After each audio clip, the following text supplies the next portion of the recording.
Coming up, the results are in from the Iowa City School Board and City Council elections. And later, former Vice President Mike Pence's speech on campus causes controversy. All that and more coming up on this Tuesday night edition of DITV News. Don't go anywhere. DITV News starts right now.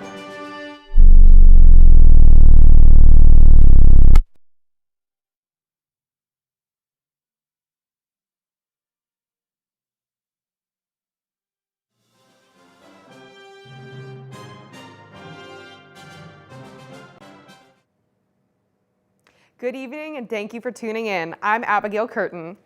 The ballots are counted for the Iowa City Council and School Board races. Winning the Iowa City Council at-large positions are Bruce Teague with 45.4% of votes and Megan Alter with 37.2% of votes. Jason Glass lagged behind with only 16.9% of the votes. Sean Harmsen won the Iowa City Council District B position after running unopposed. Ruthina Malone, J.P. Clausen, and Jane Finch won the Iowa City School Board Director-at-Large position, beating out Krista Burris and Sheila Pinter. Iowa City Public Measure LY was approved with 81.5% of votes. This is in support of a property tax to improve education infrastructure and to help schools maintain and purchase new grounds and buildings. Also, Iowa City's Public Measure LZ was approved with 87% of votes. This is in support of the revenue purpose statement that specifies the use of revenues ICCSD received from the state of Iowa. Tune back in tomorrow for a look into each candidate's watch parties. In Iowa City, people went to polling places to cast their in-person ballots. DITV reporter Ashley Wheel has more on why people voted this local election.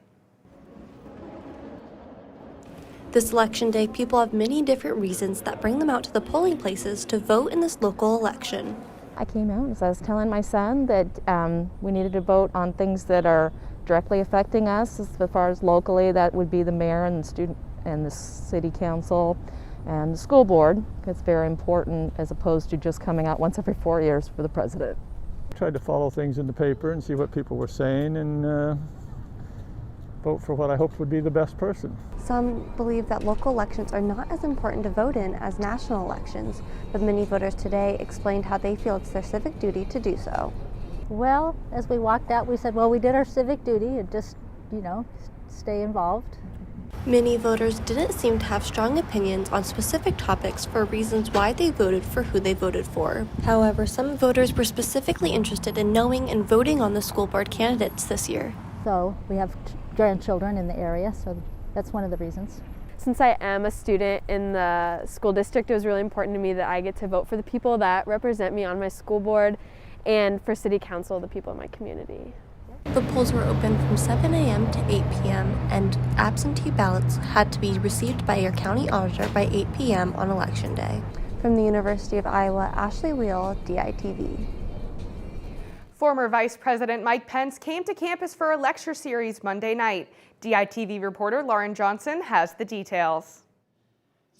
Former Vice President Mike Pence came to the University of Iowa Monday night as part of a lecture series sponsored by the conservative student group Young Americans for Freedom. He discussed several topics, including how he felt about the Biden administration's performance and his concerns regarding the constitutional rights of Americans. For most of our history, both political parties were committed to the ideals enshrined in the Constitution.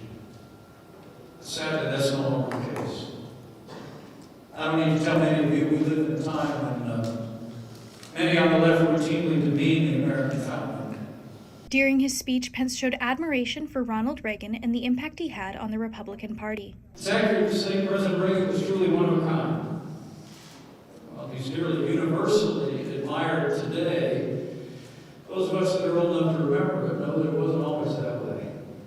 The truth of the matter is, before he was the great communicator, Ronald Reagan was the great disruptor. When an attendee asked about the negative events that occurred during the Reagan presidency during an audience question and answer session, Pence deflected the question. I think I'd like to head to the library with you and see if I can give you some different facts. While some students came out to see the former vice president, others stood outside to protest the event and the invitation of Pence to campus. Pence encouraged young Iowans to be good citizens and listed what that meant to him. I want you to use this time in your life to develop the qualities of the inner man and inner woman that will make you into the leaders that our nation needs. Study our Constitution, study our Declaration. Grow as the Bible says, in wisdom and in stature, and grace before God and grace before men. Pence has another lecture sponsored by the Young Americans for Freedom scheduled for November 11th at Texas A&M University. From the University of Iowa, Lauren Johnson, DITV. Thank you for tuning in to DITV News. Head on over to dailyiowan.com for all your latest news between Monday and Friday. For DITV News, I'm Abigail Curtin. Have a great evening, Iowa City.